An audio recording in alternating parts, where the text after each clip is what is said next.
I first met Sebastião Salgado almost 18 years ago in his house in Paris. I remember that dinner with Leila and his son Rodrigo.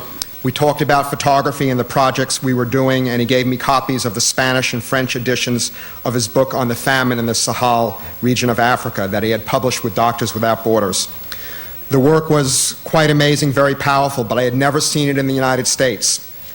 That body of work stayed with me all these years. I'm pleased to finally be able to bring this work to our shores on the 20th anniversary of its initial publication in Europe. And it's a collaboration with UC Press as part of the Graduate School of Journalism's Contemporary Photography book series. It was not for the lack of trying that the Sahel work was not published in the US. Sebastião offered the images for free to publishers and NGOs, but they would have none of it. At the time, very few photographs of the crisis were published in the US media, and they often felt an American audience was uninterested. His friend and colleague, Fred Ritchen, who's with us tonight, tried desperately to shop the work around New York. At the time, Fred was the former director of photography at the Sunday New York Times Magazine, and he had given Sebastião some of his first US assignments. Fred is as passionate as Sebastião is in believing that photos can be part of the public discourse. His nonprofit, pixelpress.org, which is a really amazing site that you can all look at on the internet, looks to the future of documentary through the digital media. He sees new possibilities for active dialogue by engaging not only the photographer-author, but also the viewer and the subject as well. As powerful as Sebastião's work is, even more striking for me has been the opportunity to witness the passion and the social commitment that is at the center of this man. It drives his photographic work and has led him to his many projects. This may be one of the secrets of how to be a truly great social documentary photographer. It is not enough to be a gifted artist, finely attuned and educated to the issues and possessing a deep compassion for people. Sebastião is all that. But at his core is an unwavering focus and a passion to make the world a better place. Photographers will tell you that Sebastião's photographs are truly just a means to an end, that most conversations about photography with him will migrate to an economic discussion about global issues. He has not only continued to be engaged in photography, but in humanitarian and social causes. His work with Doctors Without Borders during the creation of his Sahel project certainly helped them bring the plight of the famine to the world stage, but he has moved to do more than that. He has helped create medical clinics for victims of landmines in war-torn countries. Now he has created Instituto Terra, an organization that teaches sustainable farming in his homeland of Brazil.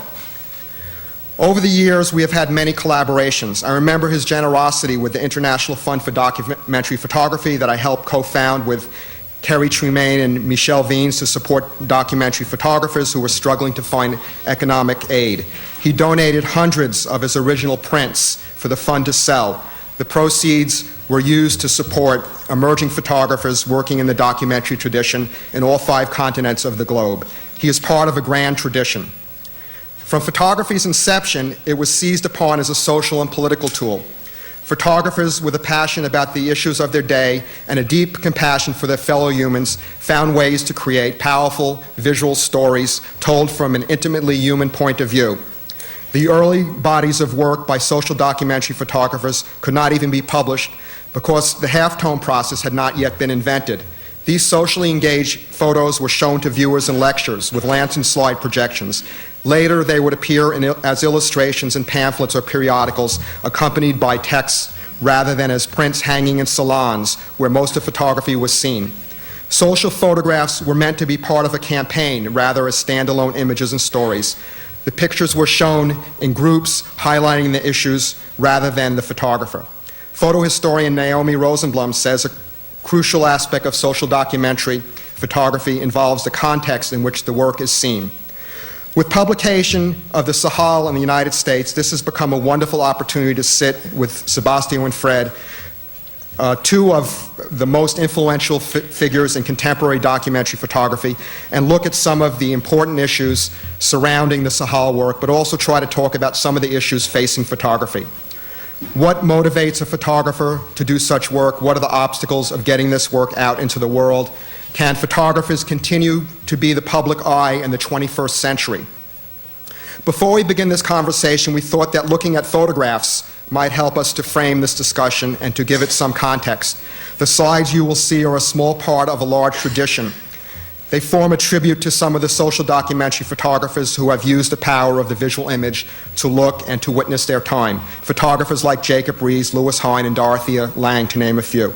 It is a pantheon to which Sebastio Salgado certainly belongs.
It's a sober reminder that that was in 1984, and here we are in 2004 with the whole dilemma of Darfur in the same region now confronting the world. Let me introduce the three who are going to be in conversation tonight. Ken Light, you've met. It's also worth noting that he is a very distinguished photographer himself. Has a book coming out shortly in our series, of which the Sahel is the third, on Coal Hollow. He's done a number of other books, In the Fields, With These Hands, To the Promised Land, Delta Time, and Texas Death Row, a very stunning portrait of a death row prison in Texas. We're also joined tonight, as Ken has already told you, by Fred Richin, who is picture editor at the New York Times, executive editor at Camera Arts Magazine. He currently teaches at the Tisch School of Arts at NYU, photography and communications, and is something of a new media aficionado. The founder of pixelpress.org, which, as he was describing to me, is an experiment to deal with photography in sort of multimedia interactive ways. His own book, In Our Own Image, The Coming Revolution in Photography, was one of the earliest books to look at the digital revolution in photography. Now, Sebastião, well, born in Brazil, started as an economist, fell away from the cloth, partially because of this project, to become a photographer almost without intention. And I think, as you all know, has had a stunning career since. It's also worth noting that if you just sit and talk to Sebastião, you may not immediately realize he is a photographer, because what he really cares about is the state of the global environment, and has set up the Instituto Terra in Brazil, which is several thousand acres of abused land in his homeland, which is being brought back to life through replanting, community gardens, restaurants, and a whole sort of restitution of community. Also, and maybe he'll tell us something about this tonight, he's launched a huge project called Genesis to chronicle photographically the state of the world's environment. It's a very interesting project. I don't know how many of you heard Al Gore here last night talk about the global environment and global climate change, but clearly an issue with a very inflexible edge on the envelope, one which bears a lot of scrutiny by all of us. So join me in welcoming our three discussants tonight.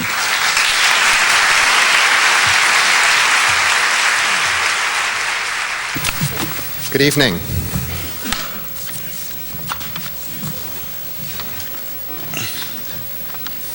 Hello. So let's talk about the Sahel work. Fred? The story that Ken alluded to was 20 years ago. I had been picture editor of the New York Times Sunday magazine. Sebastião and I had worked on several stories. I had assigned him to photograph the first 100 days of Ronald Reagan, for example, when he was president. And on the second day was the attempted assassination of Reagan. So we had been through a number of projects together. And at that time, those of you old enough to remember, we had Hands Across America, We Are the World, Michael Jackson, all the musicians singing together, Rock Musicians United, because of the famine in the Sahel, which we were alerted to by a very short video clip by an Ethiopian cameraman on NBC. And once people saw that, there was this large sense that we need to do something in this society, we need to be helpful. So with that as all that going on, I received from Sebastião a box of his images, many of which you just saw from the Sahel region. And I felt it important that they be published as a book, as an exhibition, so that instead of just holding hands together and singing songs, we could actually look at what was going on and be more aware of the world and figure out ways to respond efficiently and practically and helpfully.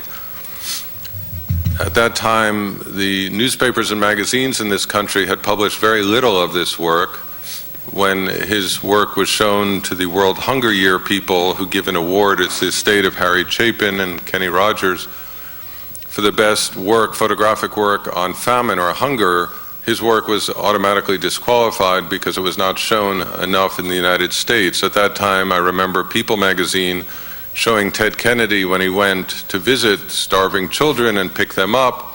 It was interesting because Ted Kennedy himself went. It was probably more interesting than the fact that people were starving to death in this arena of celebrity journalism.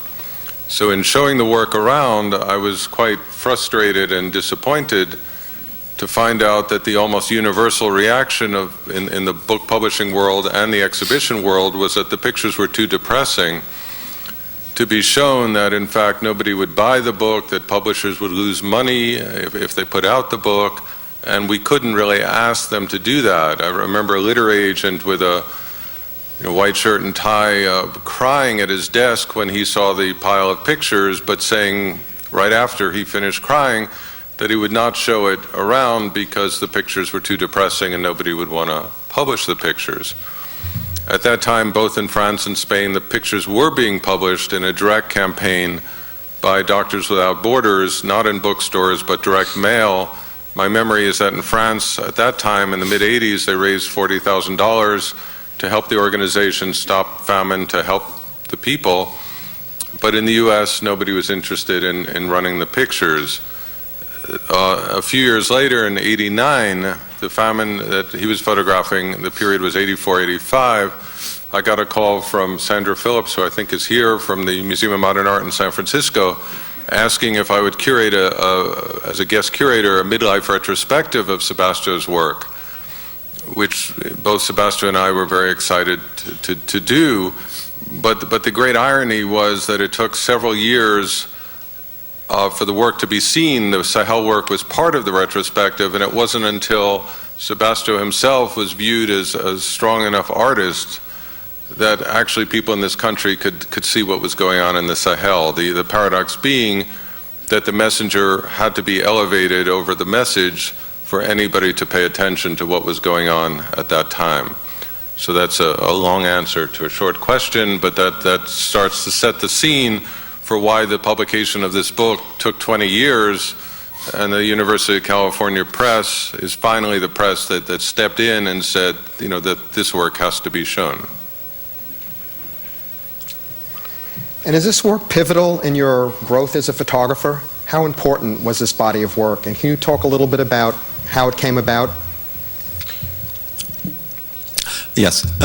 Before I must apologize, people, because I'm not feeling very well. I just came yesterday here. I'm 9 hours jet lag, and I have a huge cold. And if that goes very well, apologize. This work for me was very important. Now, just before to come here, we had a small interview from a lady doing a piece for the New York Times. And she put a question that was very close to this one, is that asked me if I was an activist. And I tell her that I'm not feeling myself an activist, because in reality, these pictures, the pictures that I did before, the pictures that I did after, what we are doing in this plantation forest in Brazil, what I'm doing now in Genesis, is the same thing, no? It's my life. It's my life. And now where I born, the country that I was inside, huge urbanization moment that I live in Brazil. When I born, 80% of population in Brazil was living in the fields. And just in a few years, we had 80% live in towns, and was in the middle of all this, middle of an incredible coup d'etat in Brazil, and mixed with people that are reacting against this, was necessary to come out of my country. Being an economist, working in an international organization as an economist, become a photographer inside this kind of mood, In the end, I don't feel myself as a person that push too much or less, and that push myself inside something that was necessary to push. In the end, it's a way of life. That's my life. No, that I don't consider that the things that I did before was more important, or that this body of work was important. In reality, it's the same thing. And same, the point that Fred is saying, that the pictures was not showing the United States in this moment. And, well, it's a problem of evolution, it's a problem of historical moment that things come in. They are here now. In reality, these pictures came inside the United States like 11 September, September 11 came inside the United States, are the migrants are inside the United States. In that time, we don't have the guys from Senegal in the 5th Street in New York, everywhere selling goods, you know. This guy is driving taxi inside. And the things came, is there, you know, like these pictures are here now. What for me is important with these pictures, that these pictures made 20 years before, the pictures that I made 10 years ago in Rwanda and show the same thing. No, these pictures that we saw here now, they are as actual as the things that are happening now in this moment in Iraq. You know, it's the same thing. You know, and for me, it's very hard to dissociate things. Said this is more important, this is less important, because it's a whole. You know. What drew you to the Sahel? How did you make that choice to go there and photograph? You know, just before to do this story, I did a story about starvation in Brazil. And it was 1983. We had a big drought in the northeast of Brazil. And I was shooting this story. When I came back to Paris, we had another Magnum photographer, that's Chris Steele Perkins, that was just coming back from Sahel in 1983. And I was looking his picture, was looking at mine, and this story was starting in Sahel. You know? And from this moment, I thought that was a moment to show a big story and about starvation, because in this moment, we are producing like you never produce in goods in agriculture. Agriculture was so modern, improving in France, here, and every part around this planet. It was the moment that we are dying more by starvation in this planet. And discussing with the guys from Médecins Sans Frontières, that I had shoot a story with them, that the name was 2 billion people in their waiting room. It was a story that we had shoot in Cambodia. No, apologize, in Thailand. It was people come out of Laos. And we have a group of photographers that shoot this different story. And I discussed with them the possibility to do this story. With them, to me, to become a doctor outboard. And we agree, and I came to Magnum. We discussed with the guys in Magnum that we be mixed up. No, the pictures that will be shooting, part of the sales, the profits for the magazines, will be going to Médecins Sans Frontières, and they accept myself inside their structure. If the same as was a doctor, was a nurse, and I became part of them. And I started to travel, to live in the house, to be inside the different places that the story was happening. And we went this for about, I was there for about 15 months, 18 months to do this story. That's a long time to be on the road photographing. No, it is not. It is not. It's not because... For me it is. No, yes. But... we need time to do these stories, no? And I'm starting now a project that will take me 8 years, and it is not enough, no? And things happen slow, and you must pay attention to them, and we must be accepted. We must understand what's going on, no? We need time. We need time. How do you get accepted? I mean, I look at these pictures, I feel like I'm there, I'm inside the story, inside their lives. How are you able to do that? Well, you must live there. No, you must know the people. You must have a reason to be there also. You must be convinced first to yourself that you must do is the story that must be shown and must become your place, your way of life.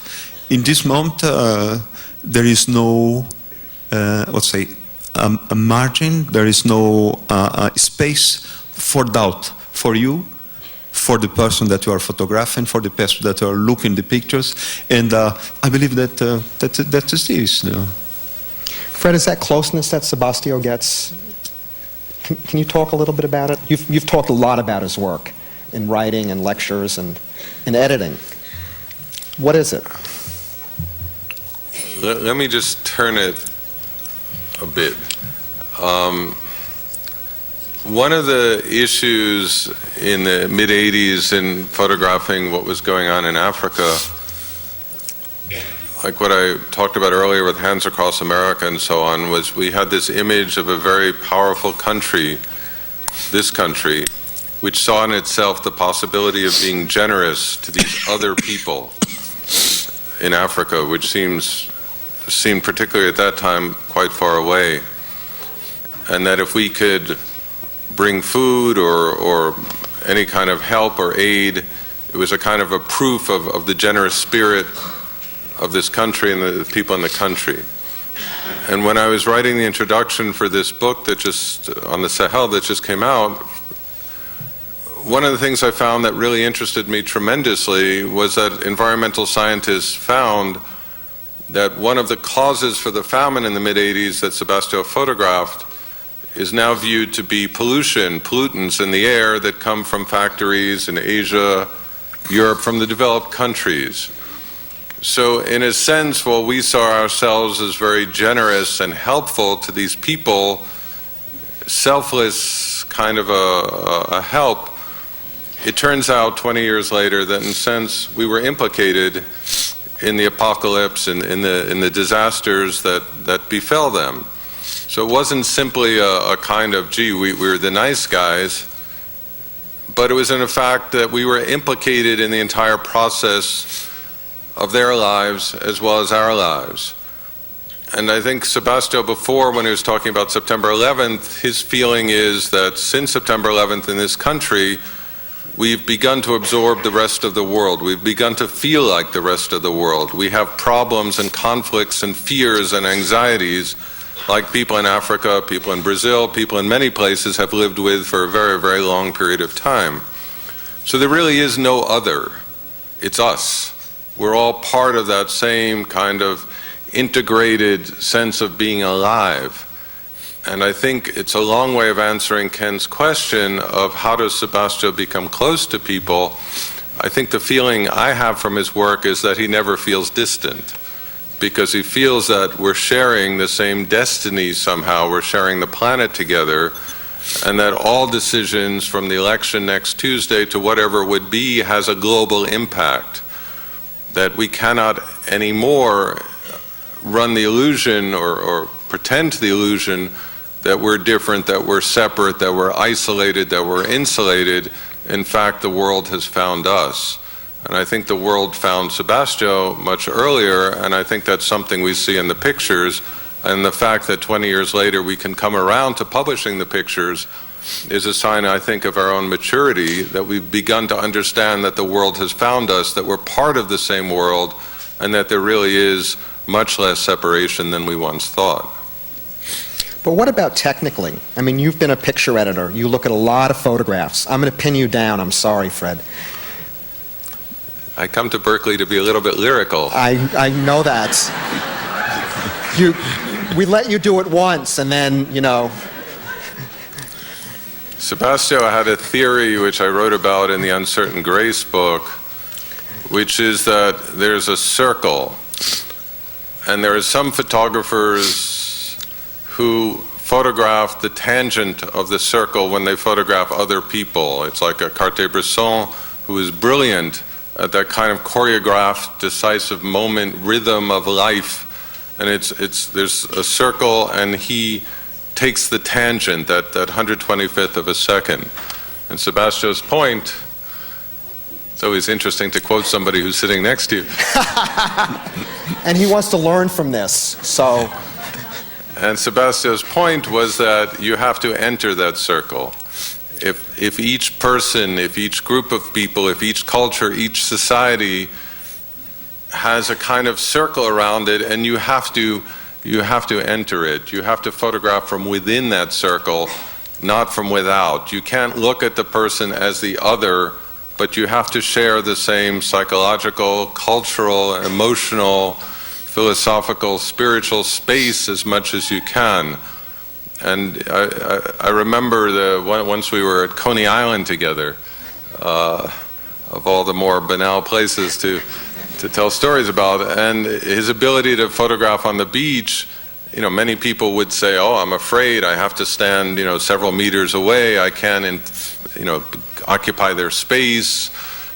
And he had no problem just walking in and going inside the places where the people were and photographing from within it. It was just natural.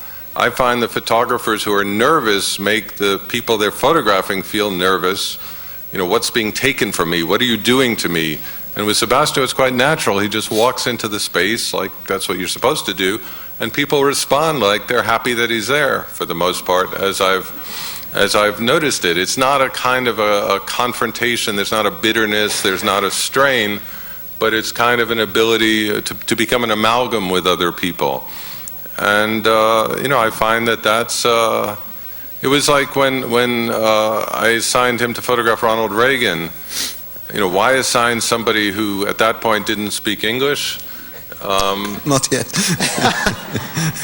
He had come from the story on the killing of kangaroos in Australia. He was wearing work boots and safari jacket, and he wasn't sort of the kind of guy you sent to the White House. And what interested me very much was just his ability to feel the person, to sense the person. He's somebody who didn't know the entire campaign liturgy of the guy on the horseback with the flannel shirt and the cutting the wood, chopping the wood, and the cowboy hat. That wasn't his thing. So I just wanted somebody who could go up and say, "Who is this guy? What's this guy about?" and feel him and photograph from within that space, as opposed to prejudging and doing it based upon a whole bunch of previously decided upon ideas, which, as an aside, you could argue that the entire field of editorial photography is almost completely polluted at this point by this kind of photo illustration, prejudging. There's only one way to do the thing. You can't really feel it, you can't explore it, you can't decide for yourself, but there's only certain ways to look at it. So I've always found that interesting in his work, his ability to remain a person, to be present, and in doing that, to bring out from other people their presentness. That's good.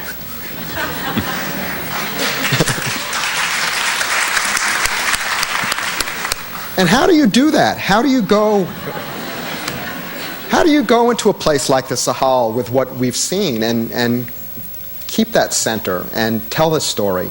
It's tough, isn't it, to see those things? Ask Fred. Ask Fred.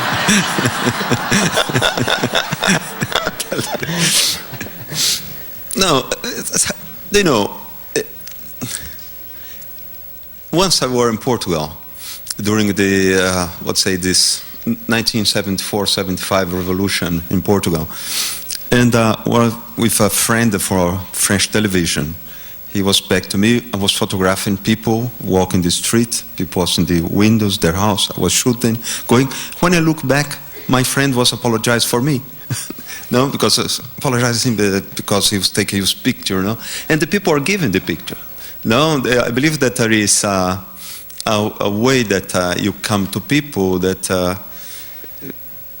in the end you are happy to photograph them. And the people feel comfortable that you are photographing them also. There is this kind of integration between the camera and the photographer. And that happens. Of course, that's not every person that can photograph a person, humans. And but for me, it's really a pleasure, no, to be there, you speak with the people, photograph, integrate, and after a moment, you are really part of the group, you know, and it's something very easy to do and real not complicated at all. But you must be happy to be there. You know, must be your place, and you must be respecting the people, respect their dignity. For me, it was one thing very interesting with a camera that sometimes we said that a guy, Indian, inside Amazon forest is a primitive guy that never saw a camera, but he has one idea about his image. And he has exact idea like you have. And he knows what kind of picture you are taking from him. You know, same if you had never had the opportunity to be in front of a camera. He knows your approach to him. And I believe that is this, no? It's this way that you have to be there, no? And I never discuss many this photographic side, but I'm happy to be with a camera in the hand and to be photographing 12 hours a day, you know, and normally what I work. I work from the morning to the evening, and it's a pleasure to be there, you know, and I normally don't stop midday, same if I have food to eat, I don't stop that many to eat and to be around, and that become a life. That's the way of life, a real way of life, you know. But for this, you must choose well your stories in a total, let's say, compatibility, coherence with your behavior, with your way of think, you know, and that become you, the camera, the person that you photograph, and that is the same thing, you know. But you're thinking about it. In other words, a newspaper photographer might go out and make one photograph. You're there for a long period of time, and you're trying to tell a story. And so you're thinking, there's a script in your mind. How are you going to tell the story? Well, it's what Fred said, you know. For me, it's like you have a circle, a parabola, you know, that you come inside, you travel with, you know. And the way that you travel is with pictures. You keep photographing. A very few moments that is parabola is in the most high point that you touch then, and it's real that you have a tangent that is exact zero up there. And after we come down, but you are inside, you know. You are not, I believe that's very difficult to consider a very smart photographer, that you are there, you look the picture, just take the one and goes. No, and that you must be inside, and you must be happy to be inside. No, and I believe that at this point that is you are a photographer or not for this kind of event. Fred? Sebastião is now working on this project Genesis. He did Exodus, his previous project on the migrations, and now he's up to Genesis. And he was describing today in the interview what it's like to photograph. He's just come back from Argentina where he photographed whales, he's photographed Galapagos, the tortoises, gorillas, and so on. And he was saying to the interviewer today, you know, that it's really interesting photographing these people. And she asked which people, because he was talking about animals.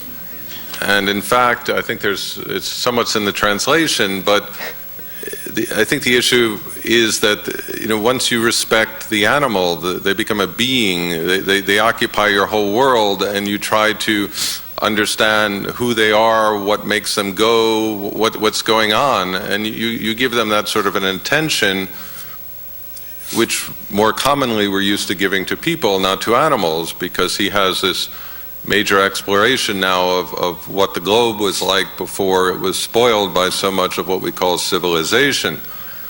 And what occurs to me in the philosophy side is Martin Buber's I and Thou, which I'm sure many of you know, but it's the sense that when the other becomes your entire universe, you respect the other, you feel the other, that's all that there is for you in the universe. It becomes an I-thou relationship, thou being the familiar form of you.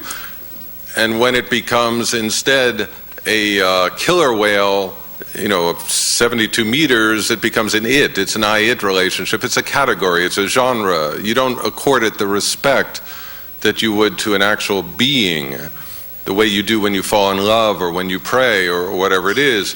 And it's another way of answering the kind of circle parabola issue, is I think that a lot of the depth of the work comes out from the Sahel included.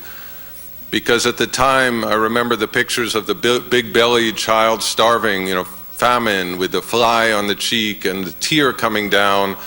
And those were kind of the generic images we were seeing over and over again. That was a shorthand for African famine.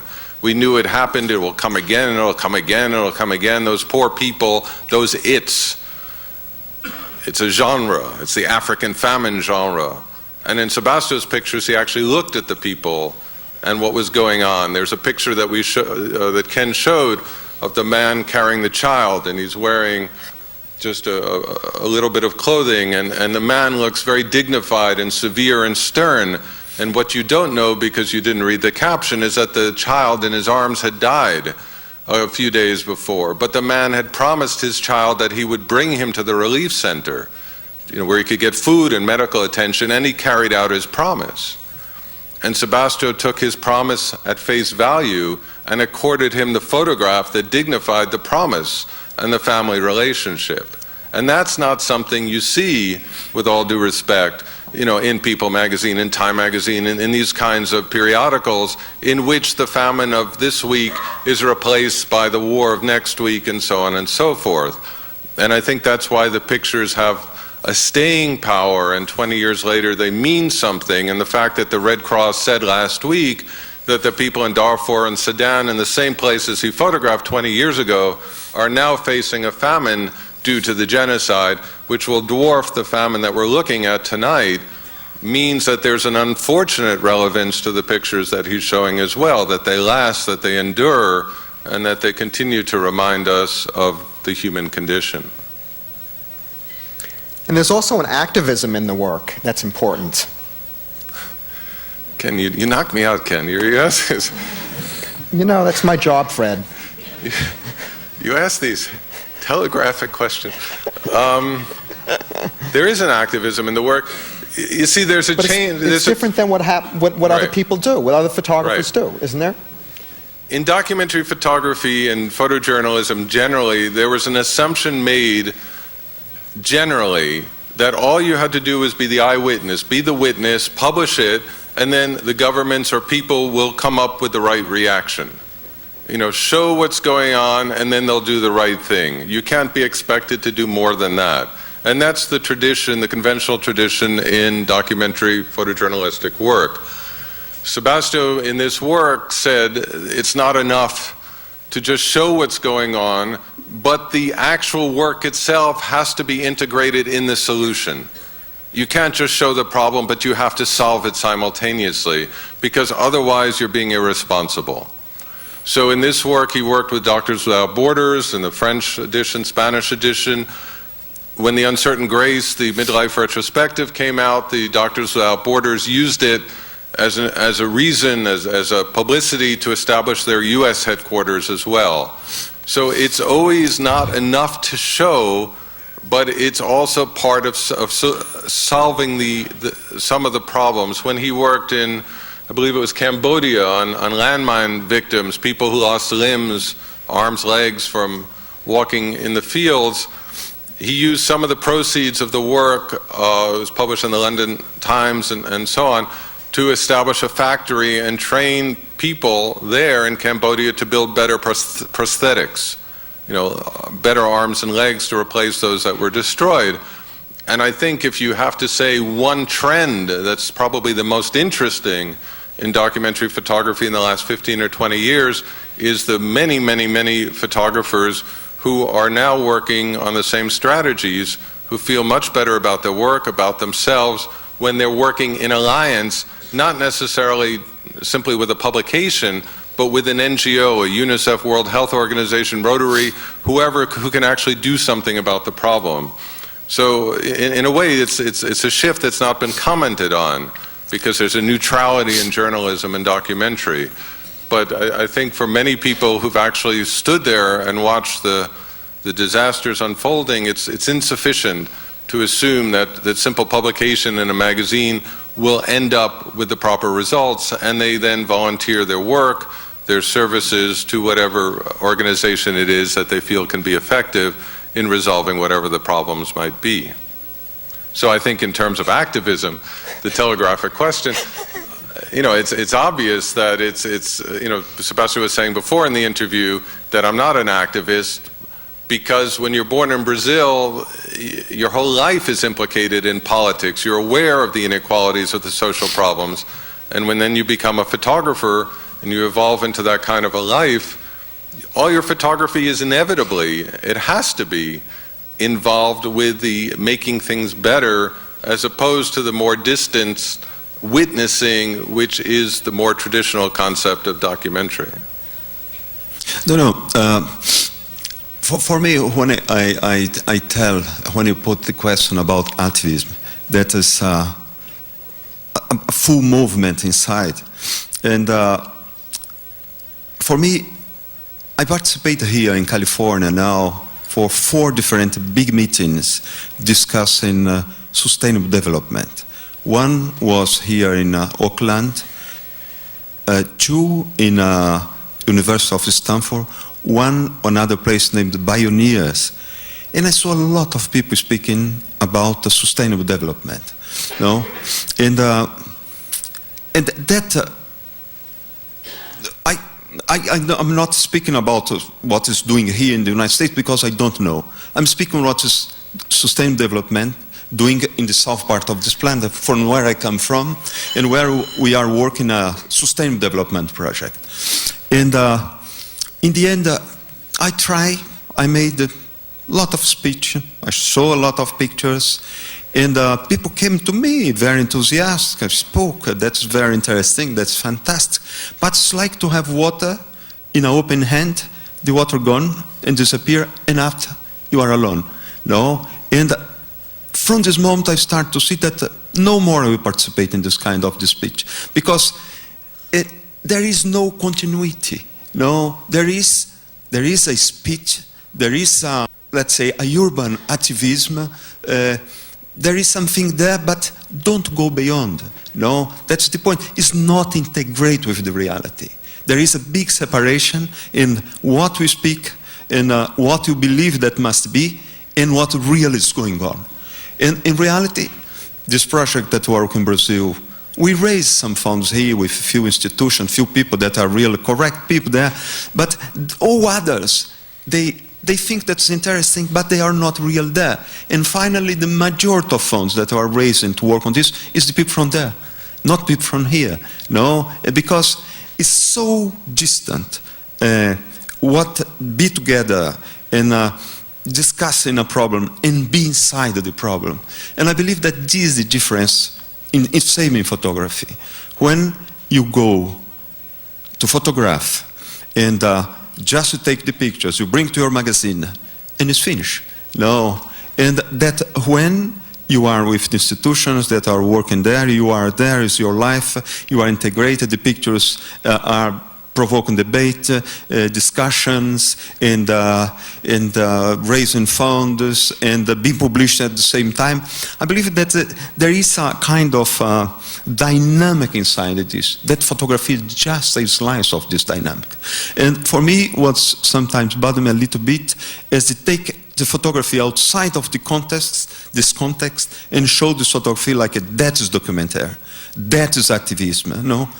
That is just a small slice of this big body of things that's happening. That's the difference. Is this for me that when I tell that I'm not activist, in this sense I'm not activist. I'm just a small slice of this movement that is going on. And I believe that this is the most important point for me to do.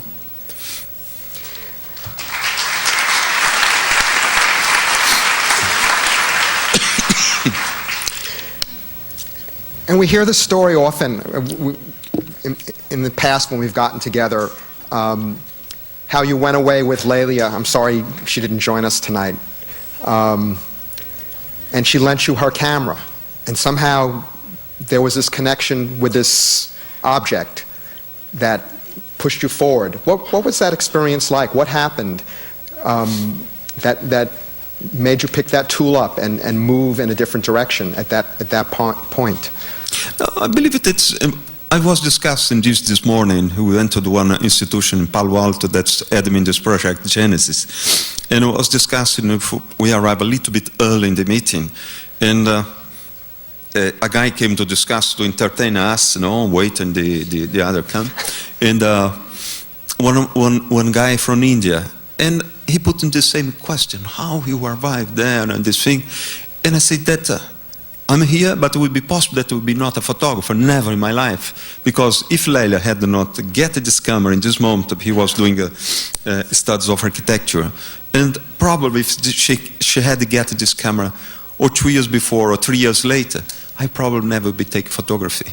I would be probably having 1, 2 children, would be necessary to work more, and I would be not in the point to do this. No, I had lose this opportunity. And I believe that in this case happens in the moment that was possible to me to look inside this camera, go ahead, take some pictures, love this, change my life and become a photographer. And my father died in 2002. Just before his death, he told me, he said, Sebastian, if we had sold the farm that we had, this farm that he planted things now. It's a medium-sized farm for Brazil. It was what we said, the familiar-sized family in Brazil. And it's about 2,000 acres, this farm.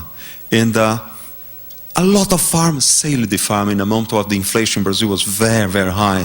And my father said exactly this, if I had sold this farm, we believe in Islam in Brazil, or be employed of a big farm as a driver of tractor or things like this. You will be not a well-known photographer living in Paris, no? And that's the truth, because in this project that we are planting trees in Brazil, we have a man that works with us. He worked with my father for about 25 years, and now he become from a cowboy, to the chief of the garden, because we built a very nice garden. He's planting a lot of flowers. He's very, very happy. But this guy, his father was farmer, as my father. He had a little bit more money than my father, and that was necessary to my father to let money, borrow money from his father. And every year his father came to receive the money back with a small interest, and borrow the money for my father again. They sell the farm, and this guy is employed, working there. And probably if his father had not sold the farm and I had sold the farm, it's me that would be employed there now. No, probably an incredible photographer is sleeping inside this guy. Probably saying, yes, probably. And probably a fantastic writer. And how many people had not opportunity to discover it? Because they finish in a wrong place or doing something that they like also. And I believe that it's these variables that cross in a moment that make some things happen. And photography is changing, isn't it? I mean, we're still using film. We talked earlier about cameras and film and lenses, but it's changing. I mean, it's becoming digital. And maybe, Fred, I'm going to give you another telegraphic message. Are you ready? This is Berkeley, so. What happened to poetry? What are these changes that are coming in photography? And I know that you're doing some work with it. You actually, I think, are hopeful. Yeah, well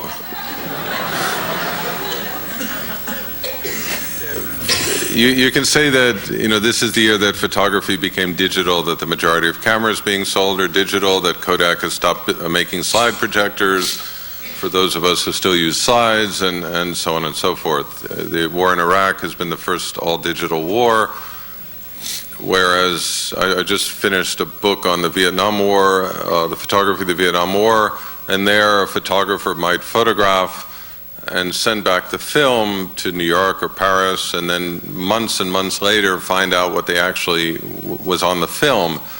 So they would be working in a kind of an isolation, using intuition. It was an adventure.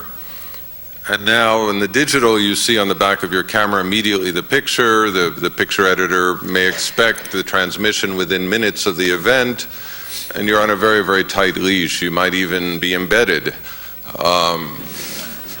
which is probably the antithesis of Sebastio's work.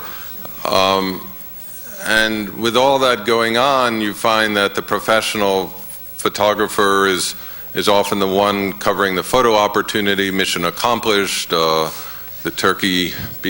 fake turkey being served on Thanksgiving or whatever it might be.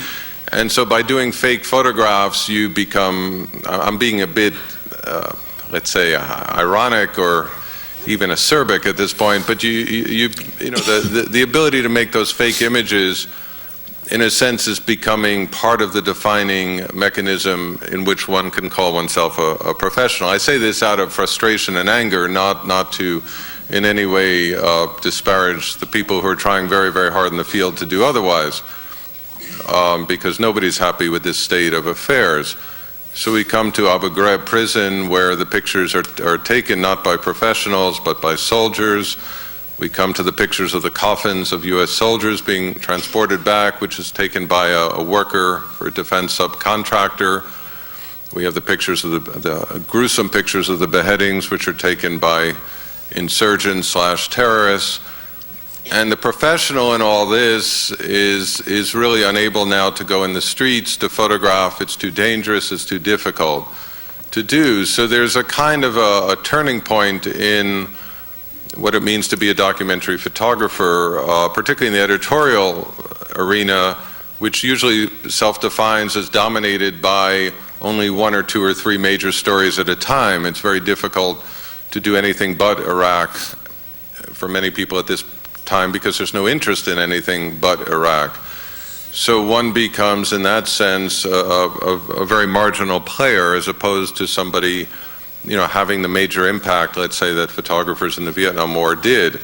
So, on the one hand, I find a kind of a deterioration of the photographer as credible witness, as interpreter, as major player in understanding of the world's events.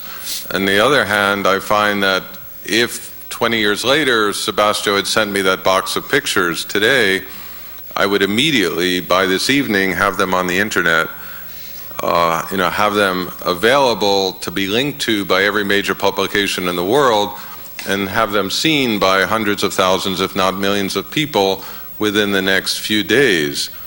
Whether the internet itself and the digital, in terms of a distribution mechanism, as opposed to the digital camera, is being taken advantage of in the correct and important ways, as opposed to fabrications, gossip, and so on and so forth, remains to be seen.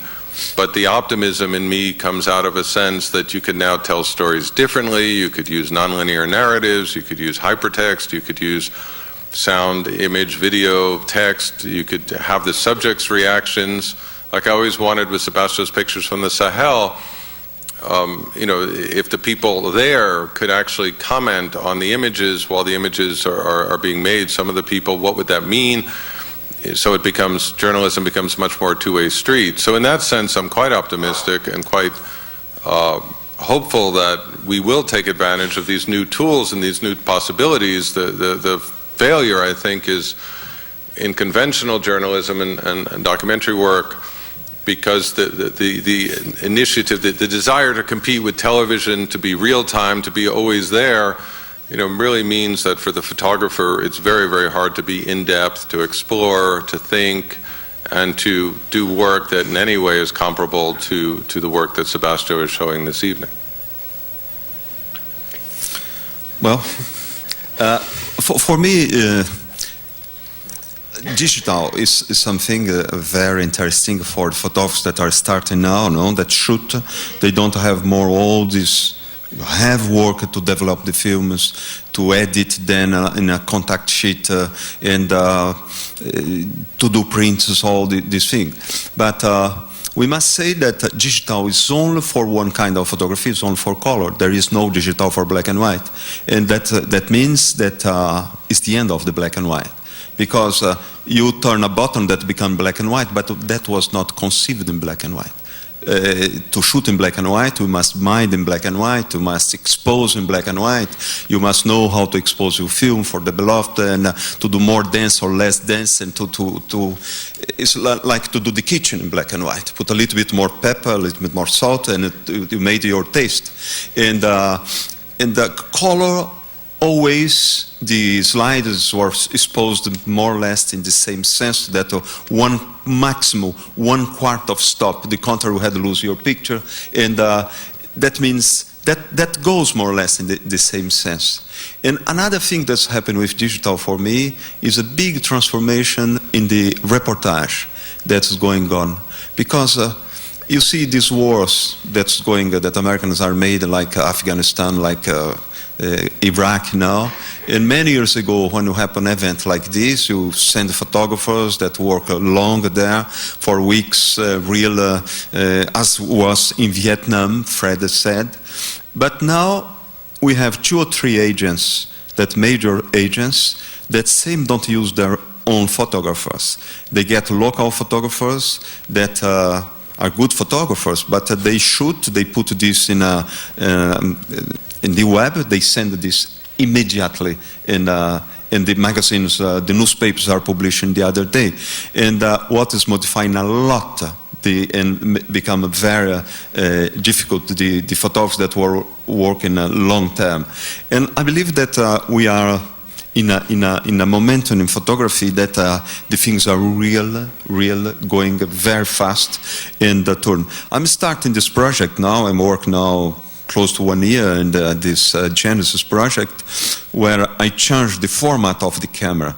I always shoot with 35 millimeters, like a camera's basic all my life. And for this project, take a decision to shoot in a medium format, the 645. And I'm very happy with the quality that I have, a very nice negative. But the question that I put, if I would be having these films until the end that will be shooting this project. Right. Before 2-3 years ago, we have 3 factors that were made in the 220 black and white film. And now we have just one, we have just the Tri-X, and all others are not doing.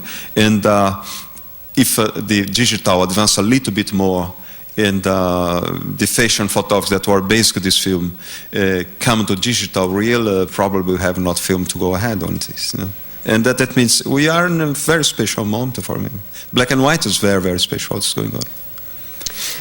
And a couple of years ago, when we first were talking about doing this project together, you were at a point where you were thinking about going back into your archives and stopping your photography and to actually work with Fred and to pull out images that none of us have seen over your lifetime of shooting. But then, all of a sudden, this project started. Can you talk a little bit about your new work? Because I know you've been traveling for the last year. You know, always in my life I did these social pictures that were inside. You know, I was for about 30 years or a little bit more in the same kind of photography. But we started this environmental project in Brazil in '91 with Lélia, my wife, and not only us, with a group of friends.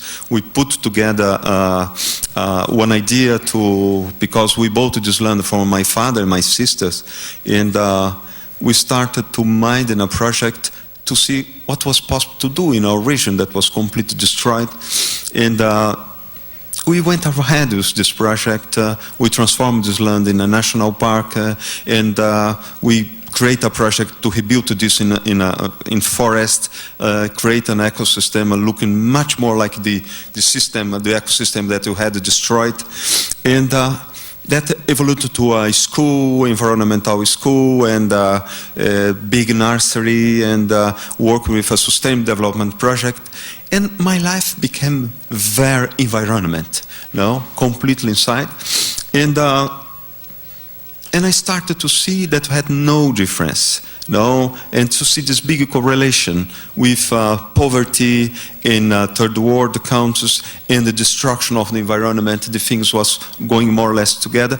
And slowly by slowly, I arrived an idea to create a project and to do a kind of last project, because I'm 60 years old, and this project will be taking about 10 years of my life. When it will be finished, the shooting will be about 70 years. Of course, that will not stop photography, but to do long-term projects will be difficult. And I take a decision to do one story, and we kind of story that will link all the stories that I did until now. I was photographing just one animal all my life. That was the human animal. No? And I take a decision to photograph the others, to bring the others inside. No? And because I learned that the behavior of one bobby bird is not different from ours. No, the behavior of one crocodile is not many different from ours. And same the parts of the body is very much like the ours. No, we depend a lot of a tree to live, and is the minimum gesture that we do is to have the oxygen that we need a tree to produce it for us. The contrary, we don't have it. And I take decision to write, to build a project, and to see if these pictures was possible to aid again, to provoke this discussion, to bring this discussion again. And because I believe that we are living a moment that we break an equilibrium with the planet that we are living. We discuss about destruction of forest, about AIDS, about health, about pollution, disease, all these things, and we don't arrive in any conclusion. And I started to see that what guarantee our survival until now, that was instinct, no? And we are not more pay attention to our instinctive side. We are paying attention to our reason only. We became one animal, pure urban animal, pure rational animal, in a point that we don't consider ourselves more an animal. We consider a superior being. And I take the decision to go down to the other animals that we consider a little bit inferior and approach to them and try to see if I can get few pictures from them that we see their dignity. We see this identification, us with them. No? To go to the landscape, I don't have the pretension to be a landscape photographer, because we have photographers that did landscape all their life, they did very well. But I want to do landscape, to bring landscape inside this debate. No? It's a point of view that I want to try to put together with these pictures. And we are now creating an educational program with the UNESCO, using the one country, that's my country, Brazil, as a pilot. And I know these guys that are in power in Brazil. I worked with them for many years, refugees and friends, and now they become president of Brazil, they become a minister. And I discussed the project with them, and they accepted that this project must be used in Brazil. Brazil as a pilot. And UNESCO in Brazil, we are creating this project. We try to put these pictures inside every school. First, to show the kids that environment is a matter, is really a global matter. Is a problem of everyone. And to show also that the problem happens here in the United States, affect Brazil, as affect India, as affect China, is really a global problem. No? And in this sense that we are trying to create this educational program, try to bring these pictures in magazines, to provoke a full discussion with these pictures, no? And integrate these pictures inside all others that I did until now. I'll be shooting landscape, as I said, other animals, but I'll be shooting us also, because we exist like we existed 10 years before, inside the Amazonas forest, inside the few tropical parts in Africa with pygmies, and with Papua New Guinea Aborigine people, in the Kalahari Desert. And we are destroying this. In destroying this, we are losing our reference as a species. No? And I want to show this and to provoke this debate in order to see if we can maintain this. We have yet 46% of the planet that is as the day that the planet was conceived. And we destroy 54%. But in order to maintain this equilibrium, to live inside this planet, we must hold the minimum this, because the most important hotspots of this planet is destroyed. We destroyed basically all of them. We have just 1.6% of the species of the planet that in this area, there's 25 hotspots that are yet endemic from there, always destroyed. But we have this 46% where we can yet maintain all the cycle of the water. That's very important. It's a regional cycle, but it's a so important cycle because all these regionals together, we can save the water. We can. It's global in the sense, for example, the sequestration of carbon, all this forest that we have yet. And it's so important to maintain this. And I want to bring these pictures inside this discussion, this debate. And I designed a project and for 8 years. I believe that 8 years probably I can shoot this. I can, of course, that I'm not shooting all animals, I'm not shooting all forests. I selected some point of views inside and I'm integrate, but yet for me it's not an activist thing, because it's part of what we are doing down there in Brazil, no? And it's part of, one project is not dissociate from the other, it's not separate from the other, no? And it's the same thing, no? It's the same thing what I did until now. In the end, for me, if we speak about circle again, I work from one point to the other, and now I must work on this to close my circle. No? And how are the photographs? Well, they are not too bad. They're not too bad. Not too bad. In the sense that they are very beautiful because I want these new negatives. That's very, very huge negatives, no? Nice. They are 3 times bigger than the other before. It's easier to look at contact sheets. Much easier, yeah. And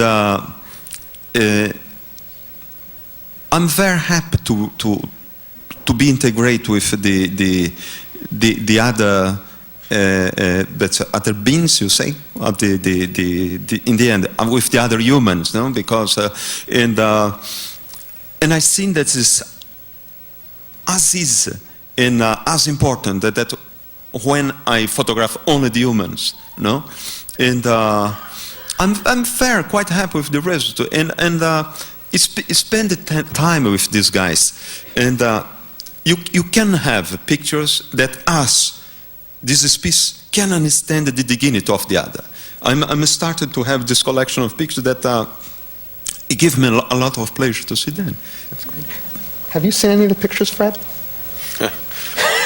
Yes, I just saw the Galapagos images of the tortoises. I haven't been to Paris recently, and it's when Sebastião works, he's done quite a number of projects now that are. He decides in the beginning it's a 6-year project, an 8-year project. The workers, the migrations, the Genesis, the other Americas. These are very, very long-term projects, and again, it's fairly unique in documentary work that one person can establish for themselves this long-term goal and find, by putting together enough magazines who are interested and so on, enough financial support to do it, and have the discipline to actually carry it out, because it's like, to be the authority, you have to be the author of the work. To be the photographer, you can't simply hand over a stack of images to somebody else to select with their own biases, whatever they want, which is much of what happens in editorial work. And so his idea from the beginning is to make the work, to select it so it represents his vision as opposed to anybody else's, and simultaneously, as he expressed, to work with UNESCO or whatever group it would be, to make sure that the work has outlets that are going to be useful and productive. We just finished working together on this project to try to end polio worldwide, which was UNICEF, World Health Organization, Rotary, and Centers for Disease Control supported. In 1988, 1,000 children a day were becoming very, very sick from polio and becoming paralyzed, and this past year it was 650 children all year who became paralyzed from polio. And the idea was from the very beginning that he would make the pictures, which would become a website, multiple languages, and eventually then became a book, an exhibition that's all over the world, in India, Cairo, Kenya, and so on, that's being used very specifically by these various groups to eradicate the disease completely from the earth. And for me, it's always amazing. When I was working on the project, I'd wake up in the morning and say, what am I doing today? I'm going to eradicate a disease globally today. It's a rare privilege. You know, when I worked at the New York Times, I never had days like that.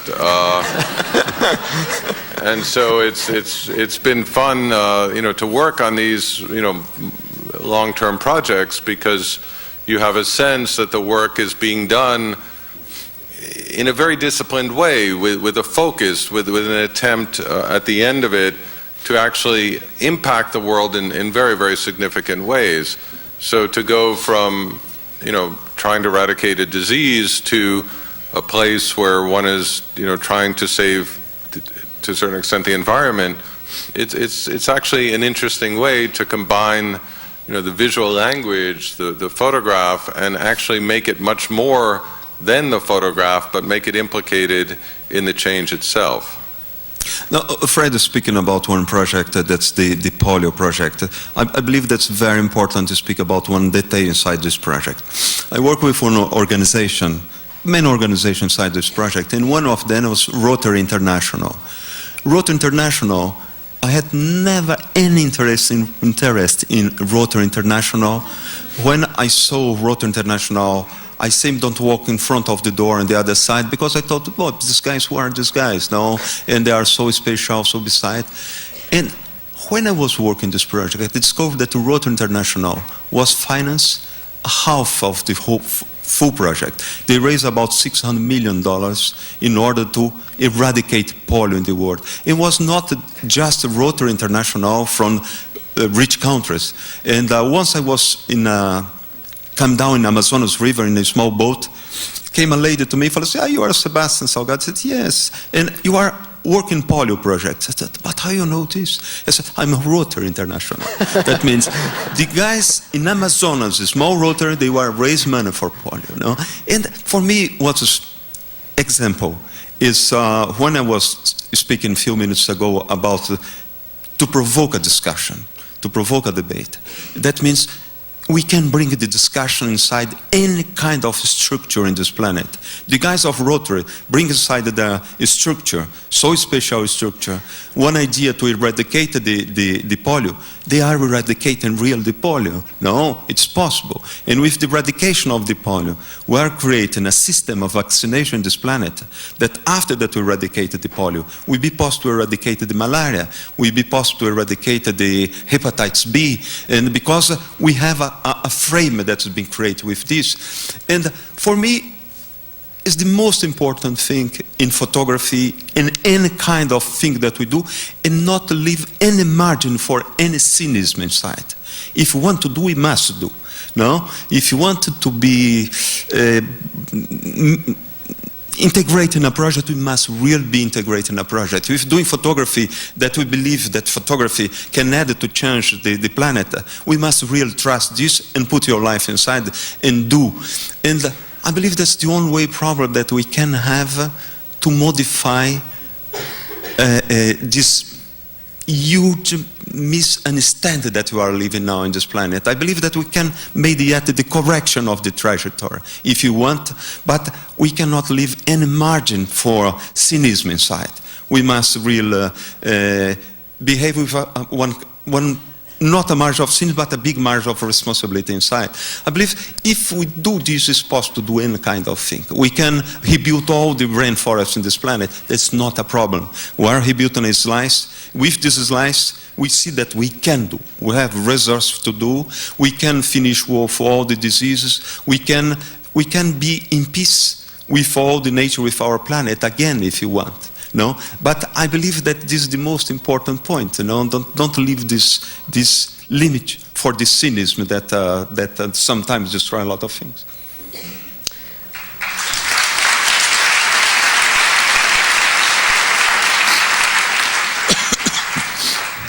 Well, I want to thank you again for coming back to Berkeley and joining us and being part of our community at the Journalism School. Thank you very much.